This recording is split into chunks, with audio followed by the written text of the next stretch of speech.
আজকে আমরা দেখব দশম শ্রেণীর রসায়ন 12 অধ্যায় আমাদের জীবনের রসায়ন এর লেকচার 6 এর আলোচ্য সূচি শিল্প বর্জ্য ও পরিবেশ দূষণ, বায়ু দূষণ ও দূষণ নিয়ন্ত্রণ, মাটি দূষণ, পানি দূষণ ও এই দূষণ নিয়ন্ত্রণ। অর্থাৎ শিল্প বজ্র ও পরিবেশ দূষণ, শিল্পক্ষেত্রে যে বজ্রগুলো নির্গত হবে এগুলো যখন পরিবেশে আসবে, পরিবেশে মাটি, পানি, বায়ু কিভাবে দূষিত হয়, এই দূষণ কিভাবে রোধ করা যায়, আমরা এটা নিয়ে আলোচনা করব।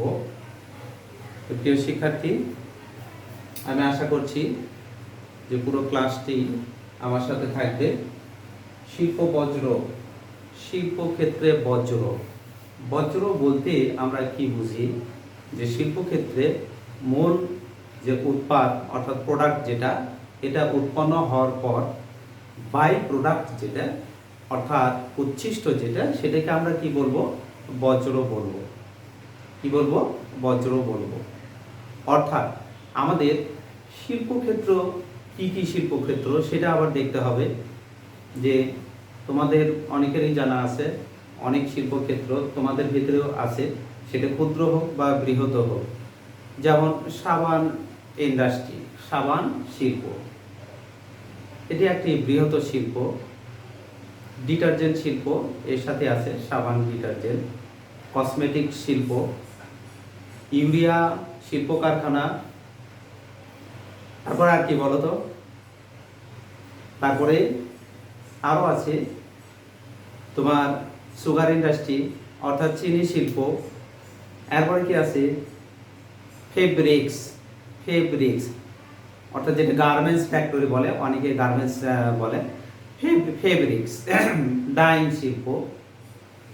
এরপরে সিমেন্ট শিল্প, কাঁচ শিল্প, সিরামিক শিল্প, তারপরে তোমার সার শিল্প। এরপরে তোমার হলো লেদার টেকনোলজি অর্থাৎ চামড়া শিল্প, সিমেন্ট শিল্প বলেছি মনে হয়। তো এইরকম একাধিক শিল্প কারখানা আছে। সব শিল্প কারখানা থেকেই যখন মূল যে উপাদান তৈরি করা হয়, এটা তৈরির পরে কিছু রাসায়নিক দ্রব্য বজ্র হিসেবে পরিবেশে চলে আসে। সেটা গ্যাসীয় হতে পারে বা তরল হতে পারে বা কঠিন হতে পারে। যদি কঠিন হয় তাহলে সেটাকে আমরা বলি ভারী ধাতু। কি বলি? ভারী ধাতু। তাহলে শিল্প বজ্র, শিল্প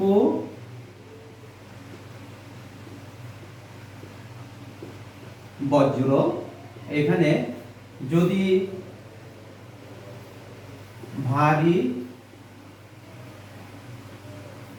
ভারী ধাতু নির্গত হয়, ভারী ধাতু বলতে কমন যেটা lead, cadmium,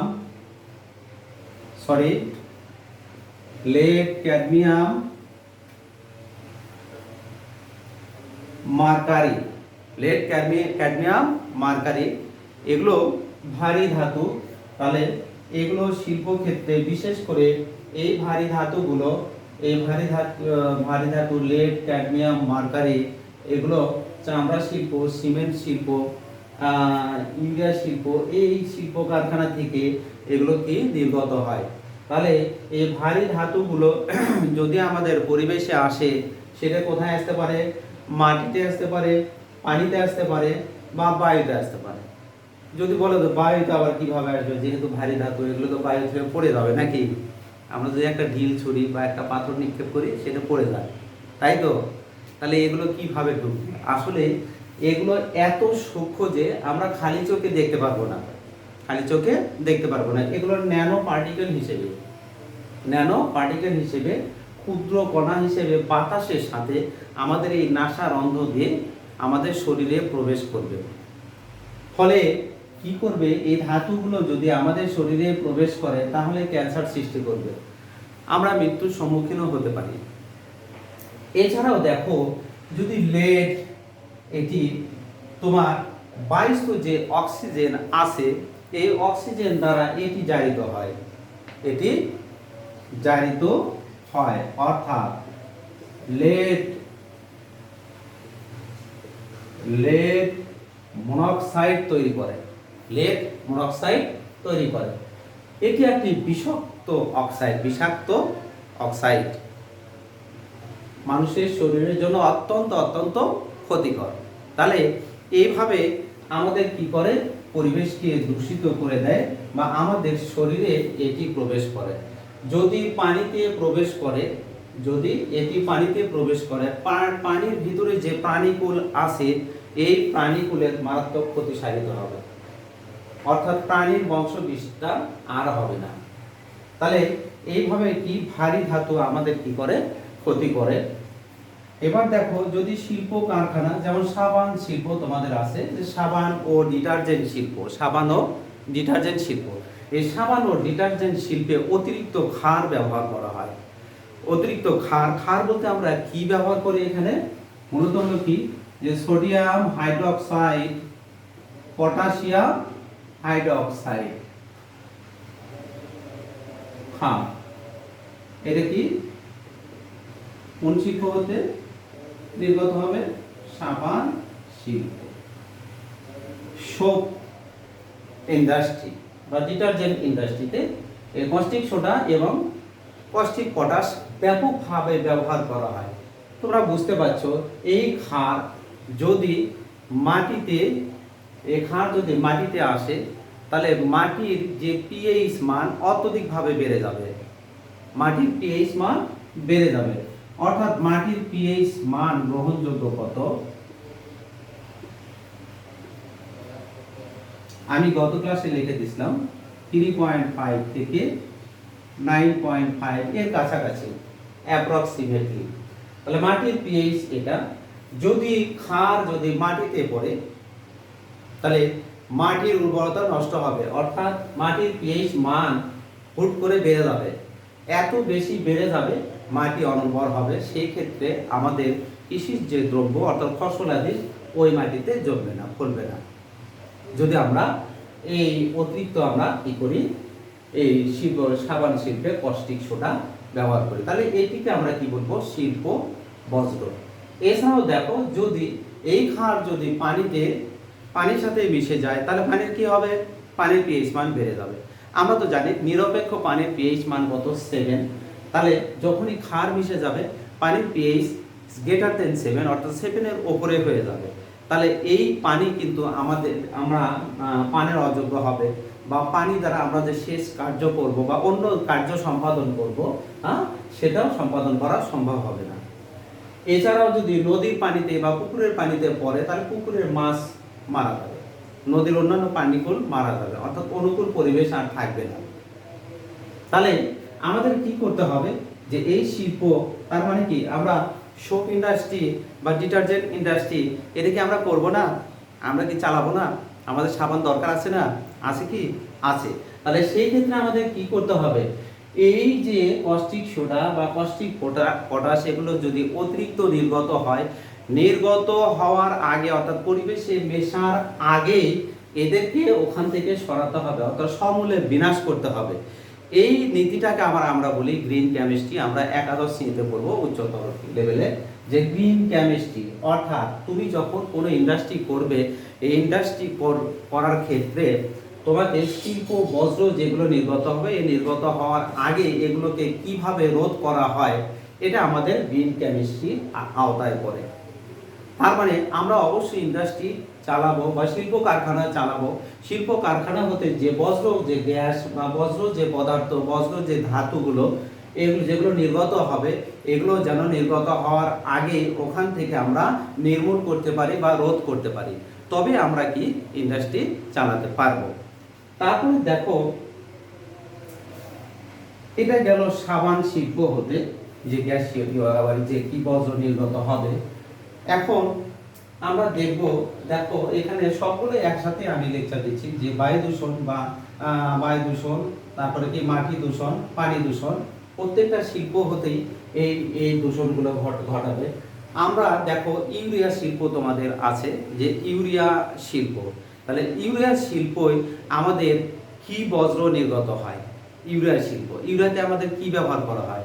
ammonia gas, ammonia gas, তারপরে কি ব্যবহার করা হয়? কার্বন ডাই অক্সাইড, এছাড়াও জ্বালানি, এছাড়াও কি জ্বালানি। তার মানে এখান থেকে তোমার গ্যাসীয় যে বজ্রগুলো, এই বজ্র অতিরিক্ত অ্যামোনিয়া, অতিরিক্ত কার্বন ডাই অক্সাইড বা অতিরিক্ত যে জ্বালানি অর্থাৎ কার্বন মনোক্সাইড, জ্বালানি বলতে মিথেন, প্রাকৃতিক গ্যাস, এগুলো তোমার কি করবে? নির্গত হবে। নির্গত হয়ে কোথায় আসবে? প্রথমে পরিবেশে আসবে। পরিবেশে কি আছে? বায়ু, তার মানে বায়ুতে আসবে। বায়ুতে এসে কি করবে? বায়ু দূষণ ঘটাবে। তারপরে কি আসবে? মাটিতে আসবে, মাটি দূষণ ঘটাবে। তারপরে কোথায় আসবে? পানি, পানি দূষণ ঘটাবে। এখন দেখো যে আমরা যেমন বায়ু দূষণ বা দূষণ নিয়ন্ত্রণ আমরা লিখেছি এখানে, যে আমরা দূষণ নিয়ন্ত্রণ বা বায়ু দূষণ এটা কিভাবে হয়। তাহলে শিল্প কারখানা থেকে বিশেষ করে আমরা দেখলাম যে শুধু ভারী ধাতু না, গ্যাসীয় গ্যাসীয় উপাদান এগুলো নির্গত হয়। গ্যাসীয় উপাদানগুলোর মধ্যে মেইনলি হলো কি? Sulphur die oxide, carbon die oxide, nitrogen die oxide, H2S, তারপরে অ্যামোনিয়া, অ্যামোনিয়া। তার এগুলো হলো কি? এগুলো হলো কি? গ্যাসীয় গ্যাসীয় গ্যাসীয় উপাদান শিল্প কারখানা হতে। অর্থাৎ আমি যে শিল্প কারখানাগুলোর নাম বলেছি, এই শিল্প কারখানা হতে মূলত হলো এই গ্যাসগুলো উৎপন্ন হয়। Sulphur die oxide, carbon die oxide, nitrogen die oxide, H2S। বিশেষ করে সালফার ডাই অক্সাইড এটা অত্যন্ত ক্ষতিকারক, অত্যন্ত ক্ষতিকারক। কার্বন ডাই অক্সাইড যদি পরিবেশে বেশি হয়, তার মানে কি? পৃথিবীর তাপমাত্রা বেড়ে যাবে, গ্রিন হাউস প্রভাব ঘটাবে। তাহলে এই গ্যাসগুলো যখন নির্গত হয়, তাহলে এই গ্যাসগুলো আমরা এই নির্গত হলে কি হবে? বায়ু দূষণ হবে। প্রথমে আগে কি হবে? বায়ু দূষণ হবে। তাহলে প্রথমে বায়ু দূষণ হবে, এরপরে কি হবে? পানি দূষণ হবে। পানি দূষণ মানে কি? যে বায়ুতে যখন এগুলো মিশে যাবে বৃষ্টির পানির সাথে, যখন বৃষ্টি হবে বৃষ্টির পানির সাথে এগুলো কি করবে? অ্যাসিড বৃষ্টি তৈরি করবে। কি তৈরি করবে? অ্যাসিড বৃষ্টি তৈরি করবে। এই অ্যাসিড বৃষ্টিগুলো যখন নির্গত হবে, যখন নির্গত হবে, তাহলে তখন কি হবে? মাটি দূষণ ঘটবে। কি ঘটবে? মাটি দূষণ ঘটবে। অর্থাৎ আমাদের প্রথমে শিল্প বজ্র হতে এই গ্যাসীয় উপাদানগুলো নির্গত হবে। নির্গত হলে পরিবেশ দূষণ হবে। পরিবেশের ভিতর কি আছে? আমাদের বায়ু আছে, তারপর পানি আছে, মাটি আছে, অর্থাৎ সবগুলোই তোমার কি হবে? দূষিত হবে। তাহলে এই দূষণ নিয়ন্ত্রণ আমরা কিভাবে করব? রাসায়নিকভাবে কিভাবে দূষণ নিয়ন্ত্রণ আমরা করব?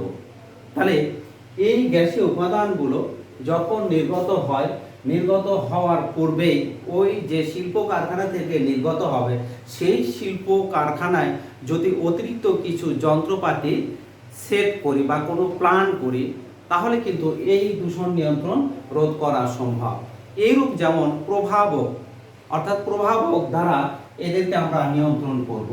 তার মানে কি? যে প্রভাবক অর্থাৎ ক্যাটালাইটিক পদার্থ। তাহলে এই ক্যাটালাইটিক একটা কনভার্টার তৈরি করতে হবে।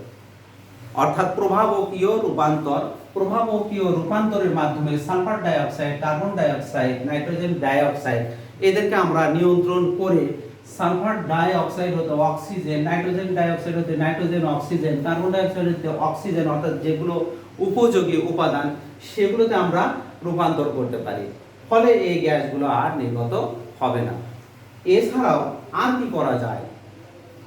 এফজিডি প্লান্ট নামে একটি প্লান্ট আছে, আমরা উচ্চতরে শিখবো, তাও আমি এখানে একটু আলোচনা করছি।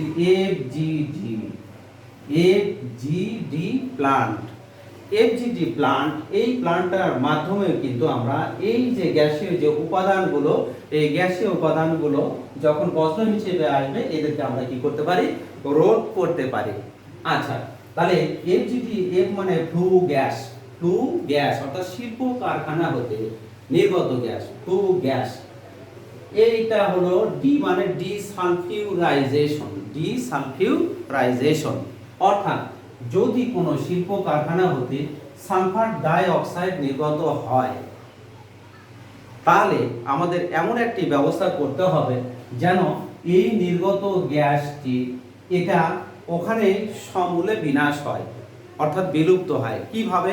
রাসায়নিক পদ্ধতির মাধ্যমে। এখানে আমরা ক্ষারকীয় শোষণ করতে পারি। কি করতে পারি? ক্ষারকীয় শোষণ করতে পারি। কিভাবে?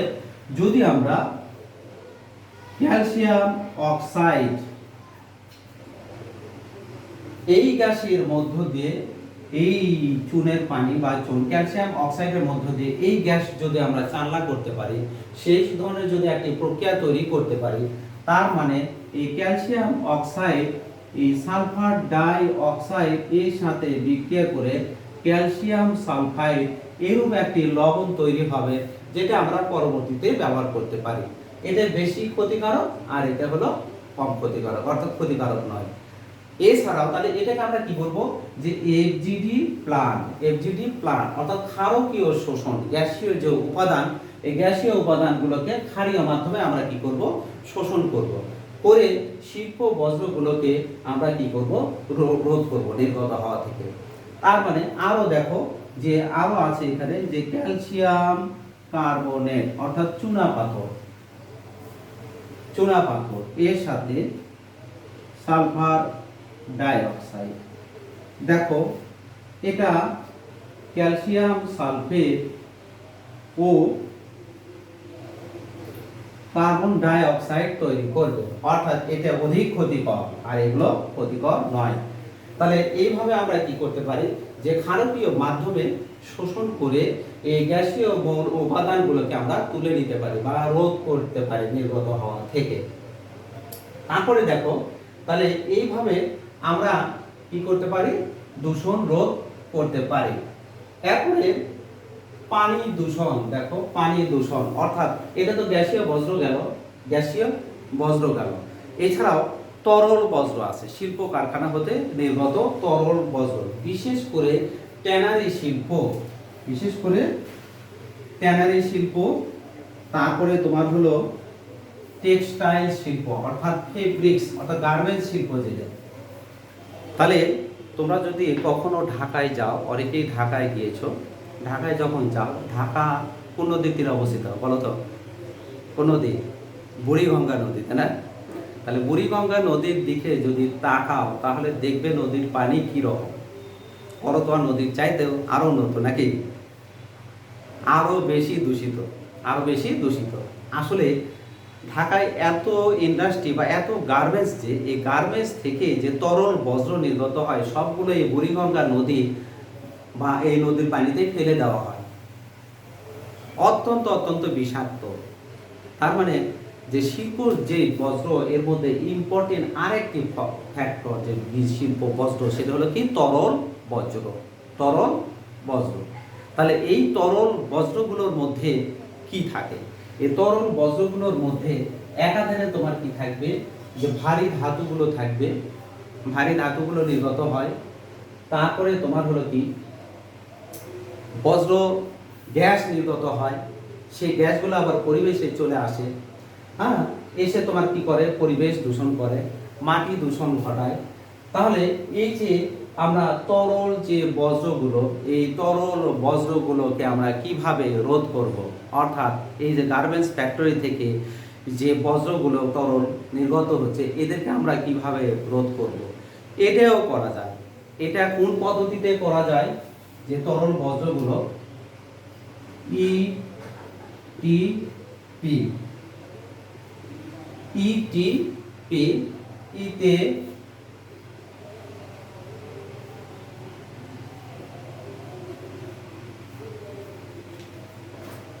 ইফ্লুয়েন্ট,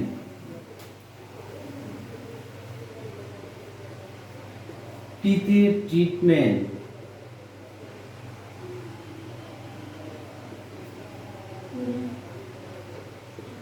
পিতে প্লান্ট।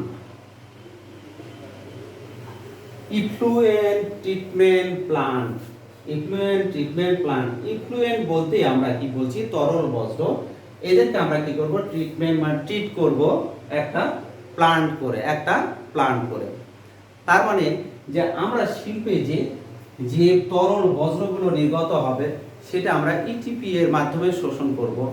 এই ইটিপি এটা হতে পারে রাসায়নিকভাবে, যেমন তোমার ছাঁকনি পদ্ধতি, ফিল্ট্রেশন প্রণালী বলে, যে ফিল্ট্রেশন প্রণালীতে আমরা কি করতে পারি, তরল বজ্র হতে যেগুলো বিষাক্ত উপাদান এগুলোকে আমরা কি করতে পারি, পৃথক করতে পারি। এছাড়াও তড়িৎ বিশ্লেষণ পদ্ধতিতে, তড়িৎ বিশ্লেষণ পদ্ধতি এটা অত্যন্ত ইম্পর্টেন্ট। তড়িৎ বিশ্লেষণ পদ্ধতিতে তোমার যে তরল বজ্রগুলো যেগুলো নদীতে বা পানিতে মিশে যাচ্ছে, তাহলে এগুলোকে আমরা আলাদা করতে পারি, অর্থাৎ পানি তোমরা আমরা কি করতে পারি, বিশুদ্ধ করতে পারি তড়িৎ বিশ্লেষণ পদ্ধতিতে। অনেক সময় দেখো যে গ্রামগঞ্জে বিশেষ করে টিউবওয়েলের পানি দূষিত না দূষিত কি না এটা পরীক্ষা করার জন্য কিন্তু অনেক সময় মিউনিসিপাল থেকে কিন্তু গিয়ে ইলেকট্রোলাইসিস করে, অর্থাৎ তড়িৎ বিশ্লেষণ করে। তড়িৎ বিশ্লেষণ পদ্ধতির মাধ্যমে আমরা কি করতে পারি, যে তরল বজ্রগুলো, এই যে বজ্র দূষিত বজ্র এগুলোকে আমরা পৃথক করতে পারি, ফলে পানি তোমার তখন কি হবে, বিশুদ্ধ হবে।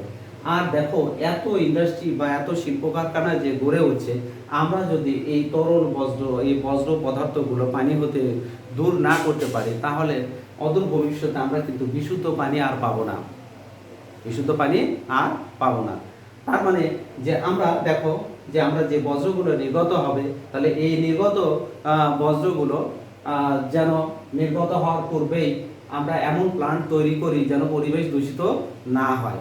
তাহলে এইভাবে আমরা কি করতে হবে, সজাগ রাখতে হবে, আমাদেরকে সচেতন থাকতে হবে।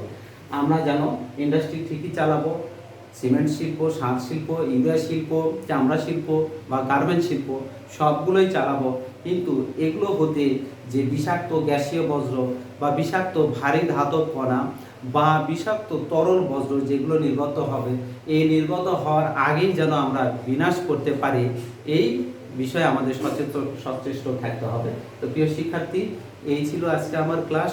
সবাই ভালো থাকো, সুস্থ থাকো, সবাইকে ধন্যবাদ।